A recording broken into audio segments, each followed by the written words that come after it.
تصوف کے جو مقاصد ہیں جتنے بھی ہیں اگر ان میں دیکھیں گے تو اس میں ظاہر کا اتنا اعتبار نہیں.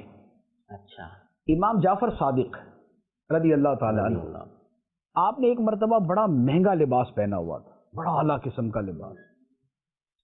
تو کسی شخص نے کہا کہ حضور یہ کیا بزرگ بھی ایسا لباس پہنتے؟ اچھا.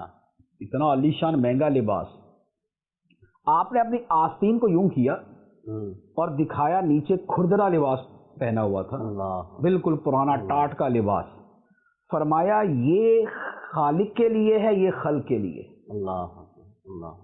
تو یہ جو اوپر کا لباس ہے یہ مخلوق کے لیے ہے اور یہ جو اندر کا لباس ہے یہ خالق کے لیے. ماشاءاللہ. کیونکہ جو لباس خالق کے لیے ہے اسے مخلوق کو دکھانے کی ضرورت نہیں ہے. صحیح. مخلوق اسے دیکھتی ہے اور خالق جو ہے وہ اسے دیکھتا ہے. اسے بھی دیکھتا ہے لیکن خالق کا مطلوب جو ہے وہ دل ہے. ٹھیک ہے, ایک بات. اچھا, پھر ایک اور بات یہ کہ یہ جو تصور ہوتا ہے کہ بھائی صوفی تو بڑا پرانے سے کپڑے اور اس طرح کے پہنے کپڑے ہوں, پھٹے پرانے ہوں. بات یہ ہے کہ شروع کے اندر چونکہ تصوف کا ایک پہلو ہے زہد. زہد کہتے ہیں دنیا سے بے رغبتی کو, دنیا میں رغبت نہ ہو. اور یہ جتنے بھی یعنی کہ بناؤ سنگار اور اعلیٰ چیزیں ہیں یہ بہرحال دنیا کی رغبت سے ہی تعلق رکھتی ہیں. ایسا تو ہے نا کہ ایک آدمی اگر برانڈڈ سوٹ پہنتا ہے, مہنگی سے مہنگی چیزیں استعمال کرتا ہے تو بہرحال ظاہراً یہ چیزیں دنیا کی رغبت کو ظاہر کرتی ہیں. تو اس لیے کیا ہوا کہ صوفیہ کرام نے کوشش یہ کی کہ وہ اس طرح کی مہنگی چیزوں کی طرف جائیں ہی نہیں.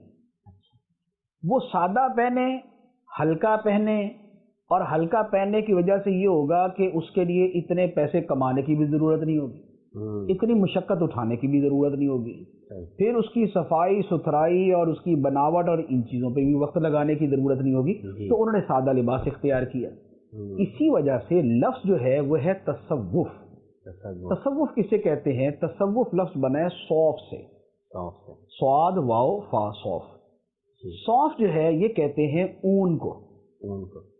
تو پرانے زمانے کے جو بزرگ تھے وہ سب سے سستا لباس پہنتے تھے, اونی لباس, اون کا بنا ہوا. ٹھیک ہے, سب سے سستا لباس اون کا لباس.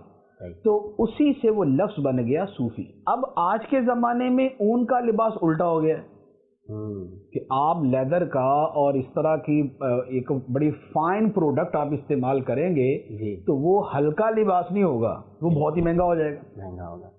تو لہذا سادگی یہ ایک پسندیدہ چیز ہے, سادگی سنت ہے. لیکن جو اصل تصوف ہے وہ اسی کا نام نہیں ہے, بلکہ وہ شیخ سعدی رحمۃ اللہ علیہ کا ایک شعر ہے کہ طریقت بجز خدمت خلق نیست بتسبیح و سجادہ و دلق نیست. وہ فرماتے ہیں کہ طریقت صرف مخلوق خدا کی خدمت کا نام ہے. اچھا. یہ تسبیح, مصلی اور گدڑی پرانا لباس پہننے کا نام نہیں. تصوف کا اصل مدار ہے دل پر. سرکار غوث پاک رضی اللہ تعالیٰ عنہ جو لباس پہنتے تھے وہ اتنا مہنگا ہوتا تھا کہ وقت کے بادشاہ کا لباس بھی اس سے ہلکا ہوتا تھا. اللہ. سرکار غوث پاک کا لباس ایسا تھا. لیکن عمومی طور پہ بہرحال صوفیہ کرام کا ہمیشہ سے معمول یہی رہا ہے کہ وہ بہت زیادہ تراش خراش بناؤ اور تکلفات اس طرح کی چیزوں میں نہیں پڑتے تھے, سادگی ہی کو اختیار کرتے.